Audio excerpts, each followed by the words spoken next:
పరుపు ఎట్లుందమ్మా? సూపర్ ఉంది, బాగుంది. మీకు ఎవరు చెప్పారు ఇక్కడ మా కంపెనీ ఉందని?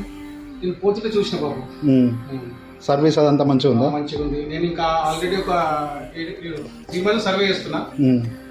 మంచి సర్వీస్ మంచిగా అనిపించింది, క్వాలిటీ మంచిగా అనిపించింది. అందుకే నేను ఇప్పుడు 1 డేలోనే మీకు డెలివరీ చేసినాక మీ ఫీలింగ్ ఎట్లా ఉంది? థ్యాంక్ యూ వెరీ మచ్, బాగుంది. Okay, thank you so much.